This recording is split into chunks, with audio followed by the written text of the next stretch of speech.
How to Succeed, or Stepping Stones to Fame and Fortune, by Orison Swett Marden. Chapter 11. At Once. Note the sublime precision that leads the earth over a circuit of 500 million miles back to the solstice at the appointed moment without the loss of 1 second. No, not the millionth part of a second, for ages and ages which it travelled that imperial road. By Edward Everett. Dispatch is the soul of business. By Chesterfield. Unfaithfulness in the keeping of an appointment is an act of clear dishonesty. You may as well borrow a person's money as his time. By Horace Mann. By the street of By and By one arrives at the house of Never. By Cervantes. The greatest thief this world has ever produced is procrastination, and he is still at large. By H. W. Shaw. "Oh, how I do appreciate a boy who is always on time," says H. C. Bowen. "How quickly you learn to depend on him, and how soon you find yourself entrusting him with weightier matters. The boy who has acquired a reputation for punctuality has made the first contribution to the capital that in after years makes his success a certainty." "Nothing commends a young man so much to his employers," says John Stuart Blackie, "as accuracy and punctuality in the conduct of his business. And no wonder on each man's exactitude depends the comfortable and easy going of his machine. If the clock goes fitfully, nobody knows the time of day, and if your task is a link in the chain of another man's work, you are his clock, and he ought to be able to rely on you." "The whole period of youth," says Ruskin, "is one essentially of formation, edification, instruction. There is not an hour of it but is trembling with destinies, not a moment of which, once past the appointed work, can never be done again, or the neglected blow struck on the cold iron." "Tomorrow didst thou say?" asked Cotton. "Go to, I will not hear of it. Tomorrow. It is a sharper who stakes his penury against thy plenty, who takes thy ready cash and pays thee naught but wishes, hopes and promises, the currency of idiots. Tomorrow! It is a period nowhere to be found in all the hoary registers of time, unless, perchance, in the fool's calendar. Wisdom disclaims the word, nor holds society with those that own it. This fancy's child, and folly is its father, wrought of such stuffs as dreams are, and baseless as the fantastic visions of the evening. Oh, how many a wreck on the road to success could say, 'I have spent all my life in the pursuit of tomorrow, being assured that tomorrow has some vast benefit or other in store for me.' I give it as my deliberate and solemn conviction," said Dr. Fitch, "that the individual who is tardy in meeting an appointment will never be respected or successful in life. If a man has no regard for the time of other men," said Horace Greeley, "why should he have for their money?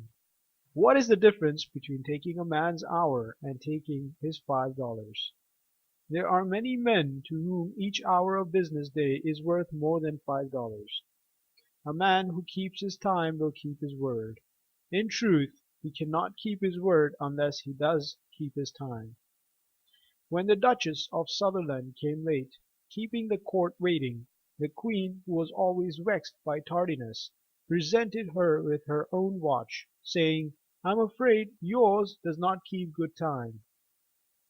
"Then you must get a new watch, or I another secretary," replied Washington, when his secretary excused the lateness of his attendance by saying that his watch was too slow. "I have generally found that a man who is good at an excuse is good for nothing else," said Franklin to a servant who was always late, but always ready with an excuse. One of the best things about school and college life is that the bell which strikes the hour for rising, for recitations, or for lectures, teaches habits of promptness. Every young man should have a watch which is a good timekeeper. One that is nearly right encourages bad habits, and is an expensive investment at any price. Wear threadbare clothes if you must, but never carry an inaccurate watch. 5 minutes behind time has ruined many a man and many a firm. He who rises late, said Fuller, must trot all day, and shall scarcely overtake his business at night. Some people are too late for everything but ruin. When a nobleman apologized to George III for being late, and said, "Better late than never," the king replied, "No, I say, better never than late." "Better late than never" is not half so good a maxim as "better never late." If Samuel Budgett was even a minute late at an appointment he would apologize. He was as punctual as a chronometer. Punctuality is contagious. Napoleon infused promptness into his officers every minute. What power there is in promptness to take the drudgery out of a disagreeable task! "A singular mischance has happened to some of our friends," said Hamilton, "at the instant when he ushered them into existence. God gave them work to do, and he also gave them a competency of time, so much that if they began at the right moment and wrought with sufficient vigor, their time and their work would end together. But a good many years ago a strange misfortune befell them. A fragment of their allotted time was lost. They cannot tell what became of it, but sure enough it has dropped out of existence. For just like two measuring lines laid alongside the one an inch shorter than the other, their work and their time run parallel. But the work is always 10 minutes in advance of the time. They are not irregular. They are never too soon. Their letters are posted the very minute after the mall is closed. They arrive at the wharf just in time to see the steamboat off. They come in sight of the terminus precisely as the station gates are closing. They do not break any engagement nor neglect any duty, but they systematically go about it too late, and usually too late by about the same fatal interval. Of Tours, the wealthy New Orleans ship owner, it is said that he was as methodical and regular as a clock, and that his neighbors were in the habit of judging of the time of the day by his movements. "How," asked the man of Sir Walter Raleigh, "do you accomplish so much and in so short a time?" "When I have anything to do, I go and do it," was the reply. The man who always acts promptly, even if he makes occasional mistakes, will succeed when a procrastinator will fail, even if he have a better judgment. When asked how he got through so much work, Lord Chesterfield replied, "Because I never put off till tomorrow what I can do today." Dewitt, Pensionary of Holland, answered the same question. Nothing is more easy. Never do but one thing at a time, and never put off until tomorrow what can be done today. Walter Scott was a very punctual man. This was the secret of his enormous achievements. He made it a rule to answer all letters the day they were received. He rose at 5. By breakfast time he had broken the neck of the day's work, as he used to say.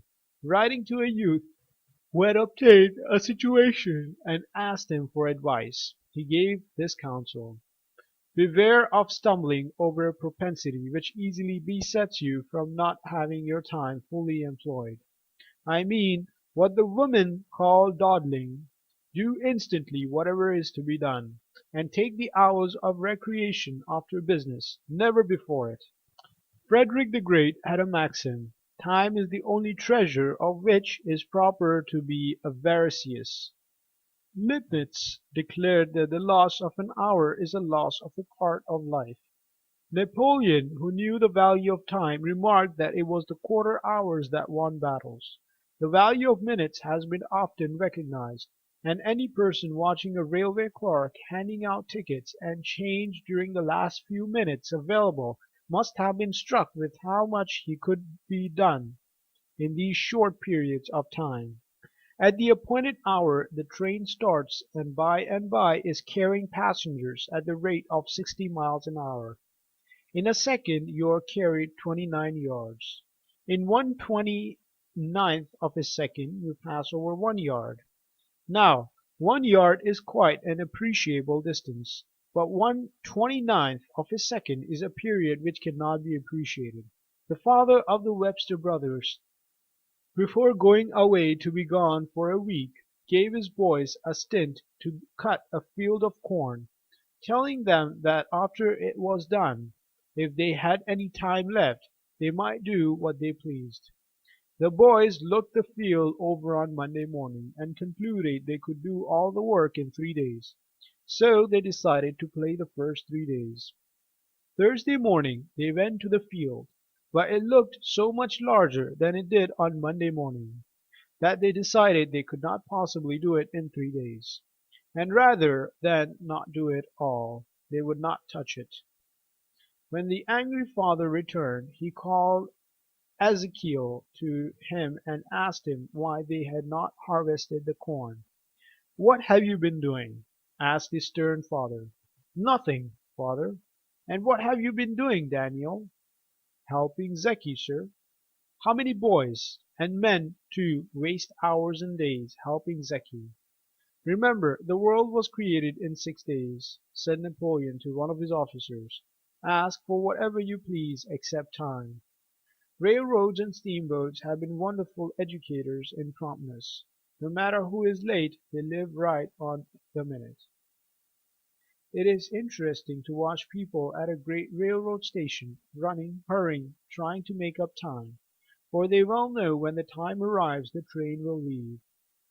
Factories, shops, stores, banks, everything opens and closes on the minute. The higher the state of civilization, the prompter is the everything done. In countries without railroads, as in Eastern countries, everything is behind time. Everybody is indolent and lazy. The world knows that the prompt man's bills and notes will be paid on the day they were due, and will trust him. People will give him credit, for they know they can depend upon him. But lack of promptness will shake confidence almost as quickly as downright dishonesty. The man who has a habit of dawdling or listlessness will show it in everything he does. He is late at meals, late at work, dawdles on the street, loses his train, misses his appointments, and dawdles at his store until the banks are closed. Everybody he meets suffers more or less from his malady, for dawdling becomes practically a disease. "You will never find time for anything," said Charles Buxton. "If you want time you must make it." The best work we ever do is which we do now, and can never repeat. Too late is the curse of the unsuccessful who forget that one today is worth two tomorrows. Time accepts no sacrifice. It admits of neither redemption nor atonement. It is the true avenger. Your enemy may become your friend, your injurer may do you justice, but time is inexorable, and has no mercy. Then stay the present instant, dear Horatio, imprint the marks of wisdom on its wings. This of more worth than kingdoms, far more precious than all the crimson treasures of life's fountain. Oh, let it not elude thy grasp, but, like the good old patriarch upon record, hold the fleet angel fast until he bless thee. By Nathaniel Cotton. End of chapter 11.